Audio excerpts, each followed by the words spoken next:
የወርቅ ብልጭታ ለዘመናት የሰው ልጅ የውበትና የሀብት መለኪያ ሆኖ ቆይቷል። ነገር ግን በወርቅ ገበያ ውስጥ ያለው እውነታ ከብልጭታው ባሻገር የተደበቀ በቁጥርና በሳይንሳዊ ውህድ የሚወሰን ሚስጥር ነው።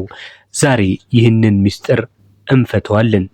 የእጃችሁን ወርቅ እውነተኛ ዋጋና ምንነት የሚያውቁበትን መንገድ እናሳዩታለን። የ2 ግራም የ18 እና የ21 ካራት በሀገር ውስጥ እንዲሁም ደግሞ በውጭው በስንት እየተሸጠ ይገኛል የሚለውን ወቅታዊ መረጃ የምናሳያችሁ ይሆናል። ቪዲዮውን ስትጀምሩ ላይክ ማድረግ እንዳይረሳ። ለቻናላችንም አዲስ ከሆናችሁ ቻናላችሁን ሰብስክራይብ ማድረግ እንዲሁም የደወል ምልክቷን በመጫን ዘውትር የምንለቃቸውን ተመሳሳይነት ያላቸውን የወርቅ ዘገባዎች እንዲሁም የቢዝነስ ሐሳብና ጥቆሞችን ትከታተሉ ዘንድ በማክበር እንጋብዛለን። አሁን ቀጥታ ወደ መረጃችን ነው የምንሄደው። ከዛ በፊት ግን የ18 እና የ21 ካራት የ2 ግራም ወርቅ ዋጋ በስንት ይሸጣል የሚለውን ከማየታችን በፊት ምንድነው ያላቸው ልዩነት የሚለውን እስኪ እንመልከት። ልታውቁ ትችላላችሁ፣ ነገር ግን ላያውቁ የሚችሉም ስላሉ የ18 እና የ21 ካራትን ስንመለከት መለኪያ ነው። ካራት የሲምቦሉ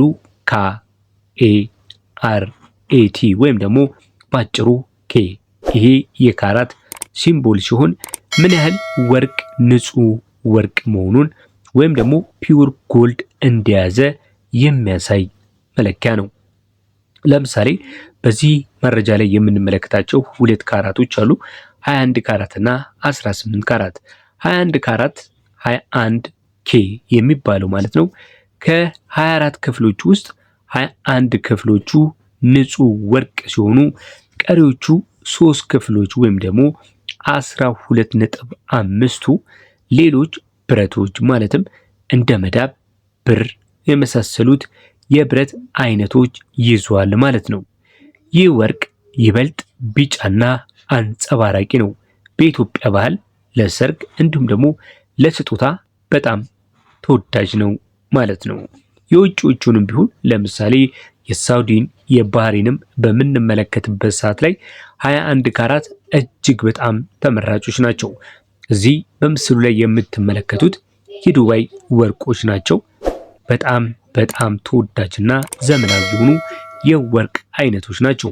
መልካቸውም እንደምትመለከቱት ደማቅ የሆኑ ቢጫና እጅግ በጣም የተዋቡ ናቸው። በጣም በሰፋፊ አይነት አማራጮችን ማግኘት ይቻላል ማለት ነው። ነገር ግን ብዙ አማራጮችን ስትፈልጉ የባህሬንን የሚያክል የለም። የባህሬን ዲዛይናቸው በጣም ከዓለም አንደኛ ነው ማለት ነው። በጣም ብዙ አይነት ዲዛይን አላቸው የባህሬን ወርቆች ማለት ነው። ሌላው የምንመለከተው ደግሞ የ18 ካራቱን ሲሆን 18 ካራትን ስንፈተው ከ24 ክፍሎች ውስጥ 18 ክፍሎቹ ወርቆች ናቸው ማለት ነው። 6 ክፍሎቹ ወይም ደግሞ 25% ደግሞ ሌሎች ብረቶች ናቸው እንደማለት ነው። ይህ ወርቅ ከ21 ካራት ይልቅ ጠንካራ ነው። ለረቀቁ የጌጣጌጥ ዲዛይኖች እንዲሁም ደግሞ ድንጋይ ለሚገጠምላቸው ወርቆች እጅግ በጣም ተመራጭ ናቸው። እነዚህ ወርቆች የምትመለከቷቸው የተለያየ ዲዛይን እና የተለያየ የድንጋይ አይነቶች የተገጠሙላቸው ናቸው ማለት ነው። ለእንደዚህ አይነት በልዩ ሁኔታ ለሚሰሩ ወርቆች የ18 ካራት እጅግ በጣም ተመራጭ ነው ማለት ነው። ለ2 ግራም ወርቅ ያላቸውን ልዩነት እንመለከታለን። በመቀጠል በ2 ግራም ወርቅ ውስጥ የ21 ካራቱ በስንት እየተሸጠ ነው የሚገኘው? የ18 ካራት ውስጥ ከማለታችን በፊት 21 ካራት የበለጠ ንጹህ ወርቅ መሆኑን ተረድታችኋል። 18 ካራቱ ደግሞ ከ21 ካራቱ ያነሰ የወርቅ መጠን እንዳለው ተረድታችኋል። ስለዚህ ዋጋውን ስነግራችሁ የ18ቱ ከ21ዱ ያንሳል ማለት ነው። ቪዲዮውን እየተከታተላችሁ ያላችሁት ላይክ ሳታደርጉ ከሆነ ላይክ እንድታደርጉ በዚህ አጋጣሚ ለማሳሰብ እንወዳለን። ከዚህ በተጨማሪም ከዚህ ቻናል ጋር አንድ ላይ ኮላብ ያደረግነው ሌላም ጊቭ ሚ ሰከንድ የሚል ሌላ ቻናል አለ። እሱም የራሳችን ቻናል ነው። ሰብስክራይብ ብታደርጉ በዛም አዳዲስ መረጃዎችን የምንለቅላችሁ ይሆናል። እሱንም ቻናላችንን ሰብስክራይብ አድርጉ። አሁን ዋጋውን እንነግራችኋለን። የ18 ካራት የ2 ግራም ወርቅ እየተሸጠ የሚገኘው በ46,000 የኢትዮጵያ ብር ነው። በግራም በስንት ቢሸጥ ነው ካላችሁኝ ግራሙ 23,000 እየተሸጠ ነው የሚገኘው የ18 ካራት የተሰራ ወርቅ ማለት ነው። ምናልባት ግን ዲዛይኑ ቫሪ ሊያደርግ ይችላል። ይህንን ሁልጊዜ ነው የምላችሁ። ሁሉም ወርቆች ተመሳሳይ የሆነ ዲዛይን የላቸውም። ዲዛይን ደግሞ የሜኪንግ ቻርጅ ዋጋ ነው። ሜኪንግ ቻርጅ ደግሞ ሊዋልል ይችላል፣ ከፍ ዝቅ ሊል ይችላል ማለት ነው። ከፍ ዝቅ ሊል የሚችለው ደግሞ አንደኛው በተሰራው የዲዛይንና የጥበብ ዋጋ ልዩነት ሲሆን፣ ሌላው ደግሞ እጅግ በጣም ባህላዊና ዘመናዊ የሚባሉ በወርቁ ላይ የሚሰሩ ስራዎች አሉ። የዛኔ ዋጋውን ከፍም ዝቅም ያደርጓል ማለት ነው። እናንተ ግን እዚህ ጋር ብልጥ መሆን ይኖርባችኋል። እሱም የመደራደር ችሎታችሁን እጅግ በጣም ከፍተኛ በማድረግ ዋጋውን ማስቀነስ ትችላላችሁ ማለት ነው። ቀጥሎ የምነግራችሁ ደግሞ የ21 ካራቱን ነው። ያንን ከመንገሬ በፊት ግን ምን አይነት ጥንቃቄ ማድረግ እንዳለባችሁ ልንገራችሁ። ይሄ የ18ንም የ21ንም ሌሎች ከፍተኛ የሆነ ካራት ያላቸውንም የ24ንም የ23ንም ስትገዙ እጅግ በጣም የሚጠቅማችሁ ምክር ነው። የመጀመሪያው ፒዩሪቲውን ወይም ደግሞ ንጽህናውን ማረጋገጥ አለባችሁ።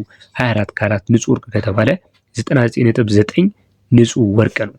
ከዚህ በታች ያሉት ካራቶች በሙሉ ግን ሌሎች ማዕድናት የተጨመሩባቸው ወይም ደግሞ ድብልቆች አሎይ እንደሆኑ ማወቅ አለባችሁ። ይህ ተጨማሪ ማዕድን ወርቁ ቅርጽ እንዲይዝና እንዲጠነከር ይረዳዋል ማለት ነው። 24 ካራት ከሆነ ግን ንጹህ ወርቅ ነው ማለት ነው። ሌላኛው ማወቅ ያለባችሁ መሰረታዊ ነገር ደግሞ የማምረቻ ዋጋ። ወርቅ ስትገዙ የምትከፍሉት ዋጋ በክብደቱ ብቻ አይደለም። ከ24 ካራት ውጪ ከሆነ ጌጣጌጡን የሰራው ባለሙያ የሚጠይቀው የእጅ ውጤት ዋጋ አለ። ሜኪንግ ቻርጅ ይባላል። ይህ ዋጋ እንደ ስራው ውስብስብነት፣ ቅለትና ክብደት ይለያያል ማለት ነው። ይሄ የእጅ ስራ ወይም ደግሞ የጉልበት ዋጋ የሚባለው ነው። ሌላው ደግሞ የወርቅ ቀለማት። ወርቅ በተፈጥሮ እንደምታውቁት ከሆነ ቢጫ ነው።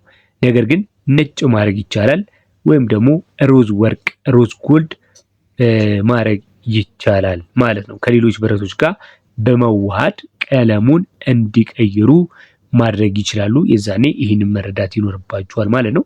ሌላው ገበያ ስትወጡ ማድረግ የሚገባችሁን 1 2 3 ጥንቃቄ ስነግራችሁ የመጀመሪያው ነገር የክብደት ማረጋገጫውን በደንብ ማየት አለባችሁ። የካራት ምልክቱንም በደንብ ማየት አለባችሁ። ደረሰ መጠየቅም አትርሱ። የገበያውንም ዋጋ መከታተል። የገበያ ዋጋ ማለት ደግሞ እንደዚህ አይነት ዋጋን በየቀኑ የምናገር የዩቲዩብ ቻናልን ሰብስክራይብ በማድረግ ላይክ በማድረግ ሁልጊዜ አዳዲስ መረጃዎች ሲወጡ ኖቲፊኬሽን በተናን በመጫን ዘውትር መልእክት እንዲደርሳችሁ ማድረግ ትችላላችሁ ማለት ነው። ሌላው ደግሞ ወርቅ ነው ወይስ ወርቅ አይደለም የሚለውን ለመለየት የማግኔት ምርመራ ማለት ነው። ያንን ማድረግ ይኖርባችኋል። በመጨረሻም ነግራችሁ የ21 ካራቱን ዋጋ ነው። 21 ካራቱ እየተሸጠ የሚገኘው በኢትዮጵያ ብር በ56,000 ብር ነው። 2 ግራም ማለት ነው። ታዲያ የሀገር ውስጥ መሆኑን ልብ በሉ። የውጭ ከሆነ ወደ 62,000 እየተሸጠ ነው የሚገኘው። 1 ግራም 31,000 ነው። 2 ግራም ሲሆን ደግሞ 62,000 ብር እየተሸጠ ይገኛል። በብዛት ያለው የባህሪን ነው። የባህሪን 2 ግራም የውጭው 21 ካራት በ62,000፣ 1 ግራም 31,000። የሀገር ውስጥ 21 ካራቱ ደግሞ በ28,000 የኢትዮጵያ ብር በመሸጥ ላይ ይገኛል ማለት ነው። ለዛሬ ያስኩላችሁ የ18 እና የ21 ካራት የ2 ግራም የተሰራ ወርቅ ዋጋ መረጃ ይህንን ይመስል ነበር። መረጃው በጣም ተመችቶኛል፣ ጠቃሚ ነበር ካላችሁ ለሌሎች ማጋራት እንዲሁም መረጃውን ለሚፈልጉ ማድረስ እንዳይዘነጋ። ለቻናላችንም አዲስ ከሆናችሁ ቻናላችንን ሰብስክራይብ አድርጉልን። ለምትሰጡን ሀሳብ አስተያየት እጅግ በጣም እናመሰግናለን። በያላችሁበት መልካም ጊዜ